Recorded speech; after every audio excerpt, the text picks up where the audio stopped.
திரு செல்வபாரதி உங்ககிட்ட இருந்து தொடங்குறேன். வணக்கம். தனக்கு வரக்கூடிய கூட்டத்தை மட்டுமே அடிப்படையாக வைத்து 2026 திமுக தாவேக்கிடையே தான் போட்டி அப்படிங்கிற முடிவு பண்ண முடியுமா? எந்த அடிப்படையில் சொல்றாரு? அதாவது தற்பொழுது நாம் இந்த நிகழ்ச்சியை துவங்கியிருக்கின்ற இந்த நேரத்தில் திருவாரூர் திணறிக் கொண்டிருக்கிறது. திருவாரூர் எந்த ஊர் என்பது உங்களுக்கு தெரியும். 2 மிக முக்கியமான ஆளுமைகளை தந்த ஊர்.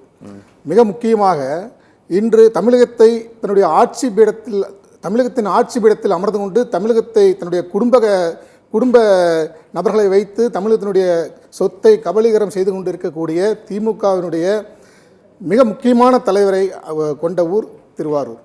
அது மட்டும் இல்லாமல் அவர்களுடைய கூட்டணியில் இன்று இருக்கக்கூடிய கம்யூனிஸ்ட் கட்சி மிக ஆழமாக அங்கு வேரூன்றி வளர்ந்திருக்கக்கூடிய ஒரு ஊர் திருவாரூர். அந்த ஊரில் இன்று திருவாரூர் தேர் நடந்து கொண்டிருக்கிறதா அல்லது தமிழக வெற்றி கழக தலைவர் தன்னுடைய கட்சி தொண்டர்களையும் மக்களையும் சந்திக்க சென்றிருக்கிறாரா என்ற சந்தேகம் எழுகின்ற வகையில் மாபெரும் கூட்டம் கூடியிருக்கிறது. இந்த உங்களுக்கு தெரியாத ஒன்றும் இல்லை, விஜய்க்கு தெரியாத ஒன்றும் இல்லை, மக்களுக்கும் தெரியாத ஒன்றும் இல்லை. இந்த கூட்டம் கூட்டுறது அப்படிங்கிறது நம்ம ஆண்டாண்டு காலமாக பல பேருக்கு நம்ம பார்த்துக்கிட்டு இருக்கோம். பல திரைப்பிரபலங்களுக்கு கூட்டம் கூட்டுறதையும் தேர்தல் முடிவில் அவங்களுடைய நிலை என்னங்கிறதையும் நம்ம பார்த்துக்கிட்டு இருக்கோம். எந்த அடிப்படையில் 2026 சட்டமன்ற தேர்தலில் தமிழகத்தை அதிக ஆண்டுகள் ஆண்ட கட்சி அதிமுக இருக்காங்க, ஒரு பலம் வாய்ந்த ஒரு கூட்டணி அமைக்கக்கூடிய வியூகங்கள் போயிட்டு இருக்கு, இது எல்லாத்தையும் கடந்து திமுக தாவேக்கு இடையே தான் போட்டின்னு எப்படி முடிவு பண்ணீங்க முதல்ல? ஆமாம், நீங்கள் நல்லா பார்க்கணும். நமக்கு யார் மீது பயம் வரும்? இன்று தமிழகத்தை ஆண்டு கொண்டிருக்கக்கூடிய திராவிட முன்னேற்ற கழகம் யாரை பார்த்து அஞ்சுகிறது? ஒருத்தர் 3 மாசமா முக்கி பிரச்சாரம் பண்ணிட்டு இருக்காரு. சரி, அவருக்கு ஏதாவது தடை போட்டாங்களா?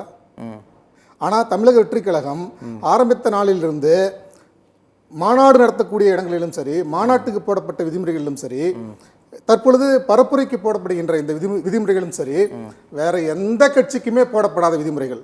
புதியதாக இவர்கள் எதையெல்லாம் போட்டு இவர்களை முடக்க முடியும்? இந்த தமிழக வெற்றி கழகத்தினுடைய தலைவரை மக்களை சந்திக்க விடாமல், சரி, இவர் முகத்தை மக்கள் பார்க்கவே கூடாது, இவர் மக்கள் மத்தியில் பேசிவிட்டால் நமக்கு அடுத்த தேர்தலில் வாய்ப்பு பறிபோய்விடும் என்ற அந்த அச்சத்தில் இவர்கள் என்ன செய்வது என்றே தெரியாமல் புதிதாக சில நடவடிக்கைகளை செய்து மக்கள் மத்தியிலே இவர்கள் அம்பலப்பட்டு போகிறார்கள். இது ஒரு பக்கம். இன்னொரு பக்கம், தற்பொழுது ஆளுகின்ற திராவிட முன்னேற்ற கழக அரசு ஆளுங்கட்சியாக இருக்கும் பொழுதும் சரி, இதற்கு முன்னதாக ஆண்டு கொண்டிருந்த அண்ணா திராவிட முன்னேற்ற கழக அரசாக இருக்கட்டும், இவர்கள் இருவரும் ஒரு நேர்கோட்டில் மக்களுக்கு எதிராக வந்து நிற்கிறார்கள். குறிப்பாக சொல்ல வேண்டும் என்றால் கனிம வள கொள்ளை. கனிம வள கொள்ளை பொறுத்த வரைக்கும் இந்த மணல் கொள்ளை, இந்த மலைகளை உடைத்து அந்த பாறைகளை எல்லாம் எடுத்து மலைகளை மாபெரும் மலைகளையே அடித்து உடைத்து தரைமட்டமாக்கி அதை வியாபாரம் செய்து பணமாக்குகின்ற இந்த கொள்ளை, இது ரெண்டுலையுமே இதற்கு முன்பு ஆண்டவர்களும் சரி, தற்பொழுது ஆண்டு கொண்டிருக்கவர்களும் சரி, ஒருவருக்கு ஒருவர் சளைத்தவர்களே கிடையாது.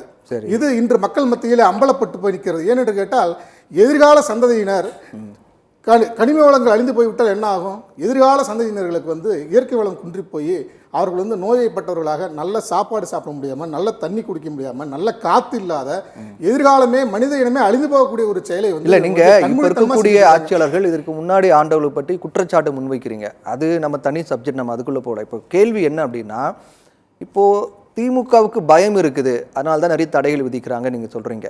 அந்த பயத்தின் காரணமாக தான் திமுகவுக்கு தாவேக்காவுக்கும் போட்டி அப்படின்னு நீ முடிவு பண்ணுறீங்களா? ஆமாம், நீங்கள் நல்லா பார்க்கணும். இப்போ தமிழக தேர்தல் காலம் எப்படி இருக்குன்னு பார்த்தீங்கன்னா, முதல்ல தமிழக வெற்றி கழகம் அதை சுற்றி தான் இப்போ எல்லா கட்சியிலும் இயங்கிட்டு இருக்கு. நீங்கள் நல்லா பார்க்கணும். 10 பேரை ஒருத்தன் எதிர்த்தானா அவன் வீரன், 10 பேர் சேர்ந்து ஒருத்தனை எதிர்த்தான் அவன் தலைவன். இன்று தமிழக அரசியல் களத்தில் தமிழக வெற்றி கழகம் தான் தலைமை இடத்தில் இருக்கிறது. எங்கள் தலைவர் விஜய் அவர்கள் தான் இனி வரும் காலங்களில் தமிழக அரசியலின் மையப்புள்ளியாக வலம் வருவார் என்பது இதிலிருந்தே உங்களுக்கு புரியும். இல்லை, தடை விதிக்குது அப்படிங்கிறத பார்க்கும்போது நீதிமன்றமும் சில கேள்வி கேட்டிருக்காங்க இல்லையா? தொண்டர்களை வழிநடத்த வேண்டியது அவர்களுக்கு கட்டுப்படுத்த தலைவனுக்கு அழகு இல்லை அப்படின்னு சொல்லியிருக்காங்க. நீதிமன்ற உரையாடல் வரக்கூடிய வார்த்தைகள்லாம் எடுத்து வச்சுக்கிட்டு ஊடகங்கள் அதை பெருசுபடுத்தி பேசுறதை நம்ம எடுத்துக்க முடியாது. அங்கே நாங்கள் நேரில் இருந்தோம், என்ன நடந்ததுன்னு எங்களுக்கு தெரியும். நீதிமன்றம் என்ன உத்தரவு போட்டிருக்குன்னு உத்தரவு படிங்க. உத்தரவு எல்லா கட்சிகளுக்குமான வழிமுறைகளை காவல்துறை ஏற்படுத்தி கொடுக்குங்கிறத உத்தரவே தவிர, நீதிமன்ற விசாரணையின் போது 4 கேள்வி கேட்குறாங்க, அதுக்கு நாங்கள் பதில் வச்சிருக்கோம். அதை விட்டுட்டு அவங்க கேட்ட கேள்வி மட்டுமே எடுத்து வச்சுக்கிட்டு ஊடகங்கள் தமிழக வெற்றி கழகத்துக்கு எதிராக நீதிமன்ற கேள்வி எழுப்பிருச்சுன்னு சொல்லி நீங்க பேசுறது சரியான. திமுக தாவேக்கா மேல இருக்கக்கூடிய அச்சம் அதுக்காக அவங்க விதிக்கக்கூடிய அந்த தடைகள், விஜய்க்கு கூடக்கூடிய கூட்டங்கள், இது எல்லாம் முடிவு பண்ணி தான் இன்னைக்கு அதிமுக கூட கிடையாது, திமுக இது தாவே கிடையாது அனைத்தையும் போட்டின்னு தாண்டி, சொல்றீங்க. இது சரி. அனைத்தையும் தாண்டி நாங்கள் கொண்டிருக்கின்ற கொள்கையின் பால் இந்த தமிழ் மண் திராவிட மண், இந்த தமிழ் மண் சமத்துவ மண், இந்திய நிலப்பரப்பில் சமத்துவத்திற்கு மிக சிறந்த உதாரணமாக இருக்கக்கூடிய இந்த தமிழ் மண், சமத்துவத்தை தன் நெஞ்சிலே பதித்திருக்கக்கூடிய தமிழ் மக்கள், நாங்கள் கொண்ட கொள்கை, இவை அனைத்தின் மீதும் கொண்ட நம்பிக்கையின்பால் சொல்கிறோம். அடுத்து 2026 தேர்தலில் தமிழக வெற்றி கழகம் அறுதி பெரும்பான்மை பெற்று ஆட்சி அமைக்கும். சரி.